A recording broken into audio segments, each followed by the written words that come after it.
I can still picture the day Jack strolled into my life like it was just yesterday. I was in a tiny cafe, sipping on their cheapest coffee and trying to sort out my thoughts. Then he walked in, looking like he stepped out of a movie scene. No fancy lights or music, just the jingle of the doorbell and the smell of stale coffee mingled with his aftershave. "Mind if I sit here?" he asked, flashing me a charming smile and pointing to the empty chair across from me. "Go ahead," I said, trying to play it cool despite my surprise at his sudden appearance. We hit it off right away, like two peas in a pod. We had the same interests, from binge-watching cheesy TV shows to arguing over the best pizza topping, pineapple, no doubt. Soon, we were serious about each other, not just casually hanging out. It felt like we had known each other forever. And before we knew it, marriage was on the table. But then came the tough part. Let me tell you, his parents were a handful. Meeting them for the first time was like stepping into a lion's den with a juicy steak strapped to my back. They had this way of smiling while silently judging you, deciding if you were up to par or not. "You're the one Jack can't stop talking about, huh?" his mom said, her tone more frosty than friendly. "Yep, that's me," I replied, trying my best not to let her intimidating aura get under my skin. His parents wasted no time in expressing their desire for us to sign a prenup. I wasn't interested in their money, but their approach left a sour taste in my mouth. "I'll sign your prenup," I told them. "But here's the catch. If one of us cheats, the cheater owes $200,000. Jack looked stunned, like I'd slapped him with a wet fish. "Babe, I'd never cheat on you," he insisted, his expression dead serious. "Yeah, well, my ex said the same thing before I caught him cheating," I shot back. It was either this deal or nothing. Jack eventually agreed, though his parents didn't seem too thrilled about it. We figured that settled the matter, but we were in for a surprise. One evening, we were cozied up on our old squeaky couch. We always talked about replacing it, but it held too many memories to let go. The TV droned on in the background, but we were too wrapped up in planning our dream trip to Switzerland. We knew it would stretch our budget thin, but we were determined to make it happen. Picture it, Jack. The food, the wine, the art. "We have to go," I exclaimed, excitement lighting up my eyes. Jack chuckled and pulled me closer. "Linda, you had me at food, but let's face it, our bank account is more suited for backyard camping than a fancy trip to Geneva." I nudged him teasingly. "Then we'll save up. We'll cut back on things we don't really need, like your video games." He feigned shock. "Not the video games. Take my shirts, my shoes, even my beloved coffee maker, but spare the games." We shared a laugh. That was us in a nutshell, dreaming big while staying grounded in our simple life. And we were content. Our happiness didn't just lie in grand adventures, it was also in the everyday moments, like Jack's attempts at cooking breakfast on Saturdays. He wasn't a culinary master, but he had somehow perfected scrambled eggs and toast, which he proudly served with his less-than-perfect coffee. "I'm feeling scrambled eggs today. What do you think?" he'd ask, already making his way to the kitchen. "Only if you promise not to burn the toast this time," I teased back, adding, "and I'm taking charge of the coffee." One day, as we tackled the dishes together, a mundane chore that felt special because we did it side by side, Jack broached a topic we'd been avoiding. "Linda, we need to talk about, starting a family," he said, breaking the comfortable silence. I paused, holding a plate in my hands. "I know it's just scary, isn't it? What if it doesn't happen for us?" Jack turned to me, drying his hands on a towel. "Then we'll face it together. But we won't know until we try, right? How hard can it be?" He chuckled, a mix of nerves and affection in his tone. Famous last words, huh? But that's us. Whatever life threw at us, we tackled it together. Even when his mom started dropping hints about wanting grandchildren every chance she got, we handled it. "Linda, dear, when are you going to give me some grandbabies? You're not getting any younger, she'd say, her tone sugary but her message clear as day. I'd hold my tongue, flash a smile, and chirp, "We're on it, right, Jack?" And he'd chime in, "Mom, chill out, okay? These things don't happen overnight." But as time passed, the pressure mounted. It wasn't just from his mom, but from us too. We longed for a family, but it wasn't falling into place as easily as we'd hoped. Since Sophia found a new hobby in making my life tough, our home felt like a war zone. her sharp words the main ammo. It all boiled over during one Sunday lunch meant to be serene and easygoing. Right on cue, Sophia barged in uninvited just as we were about to dig in. The atmosphere turned tense the moment she stepped in, her eyes scanning the room like she was inspecting a battleground. "Well, isn't this a quaint little setup?" she sneered, eyeing the modest meal I'd whipped up. "Quite the effort, Linda. Looks like you've been slaving away in the kitchen all morning, trying to keep the peace and mustered a smile. It's nothing fancy, Sophia. Just something simple and quick. Please, take a seat." As we settled at the table, she launched into her usual spiel.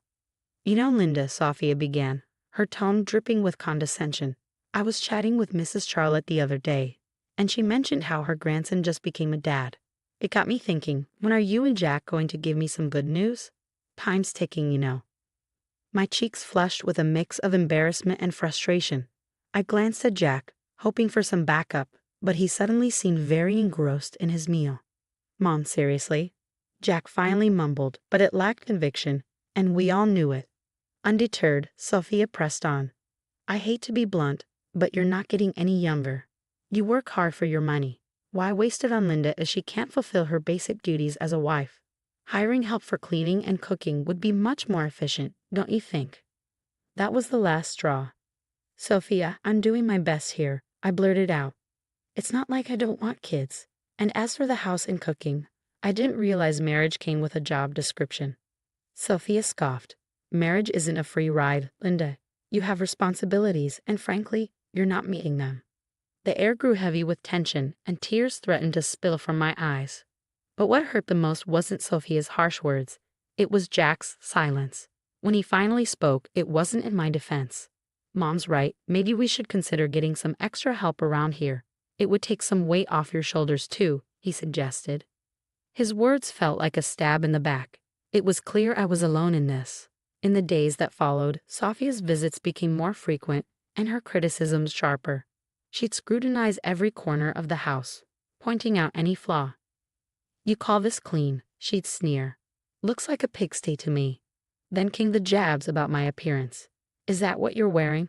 A wife should dress to please her husband. No wonder Jack seems exhausted. He comes home to this." I tried to stand up for myself. "Sophia, I dress for myself, not Jack. And he's tired because he works hard, not because of my outfit." But it was pointless. Sophia had made up her mind about me, and nothing I said seemed to make a difference. Jack's lack of support hit me the hardest. Every night after his mom's departure, we'd end up arguing. "Why won't you defend me, Jack? She's bulldozing over us, and you're just standing by." "Linda, she's set in her ways. What do you expect me to do? Kick my own mom out?" "No, but I expect you to be my partner, to stand with me, not her." It became evident that this went beyond Sophia's disapproval. It was about us, our marriage, and whether we could withstand the onslaught of Sophia's criticisms. As weeks passed, it dawned on me that this wasn't just a passing phase, it was a full-blown assault. If we didn't take action soon, there might not be anything left to salvage. Things between Jack and me had turned frosty ever since Sophia ramped up her criticisms. But it wasn't just our home life feeling the strain. Jack himself had started behaving oddly, and it wasn't solely because of work stress. There was something else, something unsettling. It all began with his phone. Jack used to be open about it, we had no secrets. But then he began leaving the room whenever he received a call. And it was always from the same person, Paul Work. One evening, I tried to sound nonchalant and asked, "Who's Paul Work?" Jack visibly tensed up, a clear sign of nervousness. "Oh, just a new guy at the office. Asks a lot of questions," he replied. But there were more changes. Jack, who never cared much about fashion, suddenly started paying attention to his appearance. The graphic tees and worn-out jeans disappeared, replaced by crisp shirts, slacks, and even cologne. "Since when did you start smelling like a department store?" I teased one morning, watching him style his hair differently. He just smirked. "Can't a guy mix things up every once in a while? No harm in that, right?" Then there were the late nights at work, becoming more frequent. "Another long one, babe," he texted. "Sorry, this project is a killer. I'll be home soon, I promise," he reassured, but it would be well past midnight before I heard his keys jingle in the door. I couldn't shake the feeling that something wasn't right. It lingered like a shadow. That's when I made the decision to hire a private investigator. It felt like a scene from a cheesy TV show, but I needed to know for certain. The evidence arrived in a plain brown envelope. Heartbreaking yet undeniable. Photos of Jack with another woman, their intimacy unmistakable, captured in moments that shattered our years together. But it was the recording that cut the deepest. Their conversations filled with affection and plans made it painfully clear. He was in love with her, or at least with someone else. I sat there, staring at the damning evidence before me, a chilling reality sinking in. This could be the key I needed if our marriage spiraled into a messy divorce. The photos captured stolen moments from our life together, while the recorded words betrayed every "I love you" he ever whispered in my ear. But I kept it all to myself, a heavy burden I chose to carry alone. I wasn't ready to confront him, not yet. I needed time to strategize, to navigate the collapse of our marriage while preserving my dignity. The days that followed passed in a blur. Jack maintained his facade, and I played the part of the dutiful wife, smiling outwardly while crumbling inside. Our conversations became a delicate dance around the truth, each word carefully chosen, every laugh forced. "Are you okay?" Jack would inquire, genuine concern lacing his voice. "Yeah, just tired, you know. Work's been hectic," I'd respond, the lie bitter on my tongue. It seemed like just another ordinary day until I accidentally overheard a conversation that would change everything. As I passed by Jack's office, the door slightly ajar, their voices drifted out. It was Jack and his mother, Sophia, and their conversation wasn't casual. Their tones were serious, filled with purpose. "I can't keep this up, Mom. It's not just about having kids anymore. I don't feel the same way about Linda. It's like we're living together as strangers, not as a married couple," Jack admitted, his voice heavy with exhaustion. Sophia's reply was cutting. "Well, can you blame yourself? She hasn't given you a child. And what else has she really brought to this marriage? But let's not be hasty. My 65th birthday is approaching, and we wouldn't want to miss out on a generous gift from her, would we?" Her cynicism felt like a stab in the heart. They were using me, planning to keep me around just long enough to benefit from a lavish birthday present before discarding me. "Exactly, dear. Just a bit longer," Sophia affirmed, her words dripping with malice. I stood there, stunned and furious. They were plotting to push me out of the family as effortlessly as crossing off an item on a shopping list. The pain ran deep, but it fueled a burning desire for vengeance within me. They thought they could manipulate me and discard me at their convenience. I was determined to prove that I wasn't just a pawn in their twisted game. A few days later, we gathered for a family dinner that felt more like a scripted performance than a meal. Sophia brought up her impending birthday with a smile that made my stomach churn. Leaning in, she asked, "So, Linda dear, what do you have planned for my birthday? Something special, I hope." I met her gaze calmly. "Actually, Sophia, I've been thinking of arranging a dinner at the city's most luxurious restaurant, an unforgettable evening." Her eyes gleamed with anticipation, and she exchanged a satisfied glance with Jack. They believed they had me cornered, but they didn't realize I was already 2 steps ahead. "Oh, Linda, that sounds lovely. Just close family, you know, keep it intimate," Sophia cooed, her voice oozing with insincerity. "Absolutely, Sophia. We'll make it a memorable occasion," I replied, the words leaving a bitter taste in my mouth.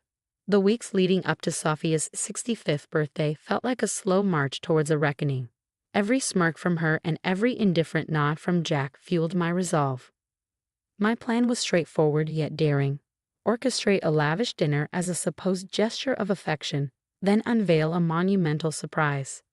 As with all well-laid plans, the devil was in the details. The night before the party, our home crackled with tension. Jack, oblivious to the storm brewing, lounged casually on the couch, absorbed in his phone. "Everything ready for tomorrow?" he inquired, still glued to the screen.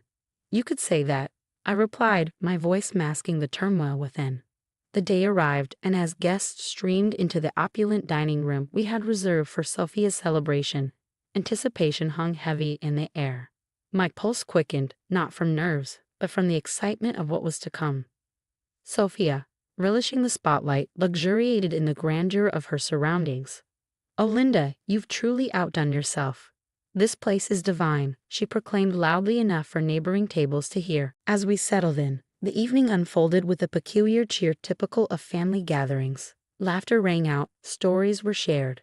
Then, as the dessert plates were whisked away, the waiter approached with the climax of the evening. The bill. He leaned in discreetly and murmured the staggering dinner costs. $66,000. I handed over my credit card, my action going unnoticed by most. Then, with a strained smirk, Jack decided to drop his bombshell. Linda, it's time for the truth. I'm done with this, with us. I want a divorce. His words hung heavily in the air, suffocating the room. Before I could fully process his announcement, Sophia, sharp and unyielding, interjected. Well then, now that's out in the open, it's best you leave, Linda. Tonight is about family, and well, you're no longer part of ours. The room fell into a hushed silence, every gaze fixed on me, awaiting my response. But I refused to crumble. With a composure I didn't truly feel, I rose from my seat, nodded, and departed without a word. The chill of the night air slapped against my skin as I made my way home, the weight of finality crashing over me in waves. By the time I reached Arno's apartment, I had a plan. I gathered my essentials, my numbness morphing into steely determination. This was the end of one chapter and the beginning of another. As I sealed my last suitcase, my phone buzzed incessantly. Initially, I ignored it, but curiosity got the better of me, and Sophia's voice erupted from the other end. Linda, the payment didn't go through. You need to fix this right away, Sophia's voice demanded. The irony was bittersweet. In my preparations, I had blocked access to the shared account, anticipating it would be Jack's first move. Oh, Sophia, what a shame. But since I'm no longer considered part of the family, as you've made abundantly clear, I'm afraid you'll have to handle this matter on your own. Her indignation crackled through the phone, but it was a symphony to my ears. The ensuing chaos was a fitting conclusion to the charade my marriage had become.